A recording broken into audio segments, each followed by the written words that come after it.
Bonjour, je suis Rémi Côme, 31 ans, je suis ingénieur dans un établissement public et militant à Lutte ouvrière. Et je me présente comme candidat suppléant pour la 3e circonscription de Savoie. Nous, dans cette campagne, on va défendre 3 axes. Le premier, le plus important, je pense, c'est l'inflation, c'est la question des salaires. Là, aujourd'hui, c'est simplement de plus en plus difficile, en fait, pour beaucoup de travailleurs et de travailleuses de se nourrir, de se loger, de se chauffer. Les prix dans les supermarchés, ils ont pris au moins 20% dans les 2 dernières années. L'électricité, c'est encore pire. Bon, tout ça, c'est pas une fatalité. Ça alimente les profits de quelques grands groupes, de Auchan, de Carrefour, de Total. Bon, bah, nous, c'est ces profits-là qu'on veut aller chercher pour pouvoir continuer à vivre dignement. Deuxième axe, c'est la marche à la guerre. Là, je pense qu'on le sent tous autour de nous. Ça a été accentué avec le début de la guerre en Ukraine. Euh, on marche vers un conflit de plus en plus généralisé.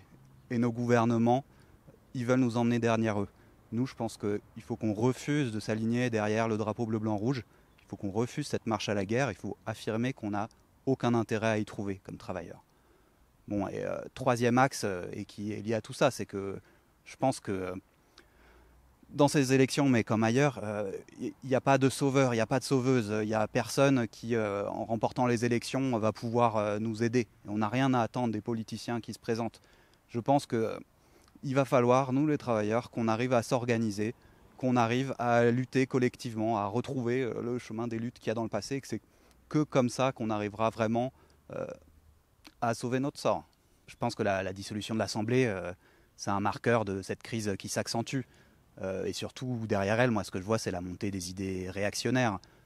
C'est la montée du Rassemblement national, c'est la montée derrière eux de tous les groupes qui attendent qu'une chose pour justement venir se déchaîner, venir s'en prendre aux étrangers. Moi, je pense que pour combattre ça, il n'y aura qu'une seule solution. On le combattra par nos luttes. On le combattra quand on ira manifester ensemble. Quand on retrouvera, comme en 1936 en fait. En 1936, derrière le Front populaire premier du nom, les travailleurs n'ont pas fait confiance à leurs dirigeants. Ils ont fait grève dans les usines, ils ont occupé leurs usines, ils sont allés manifester avec leurs collègues polonais, avec leurs collègues tunisiens, avec leurs collègues italiens. Bon, et je pense que ça fait 1000 fois plus pour combattre ces idées-là que tout ce qu'on peut nous vendre dans ces élections. Et c'est ça qu'il faut qu'on retrouve.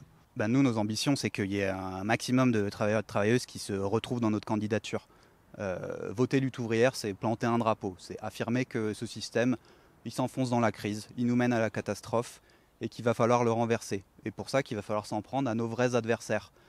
Donc pas comme propose le RN, s'en prendre aux collègues immigrés étrangers pour le mettre dehors, mais pas non plus comme propose le Front populaire, c'est-à-dire se mettre derrière eux et attendre qu'ils règlent notre sort.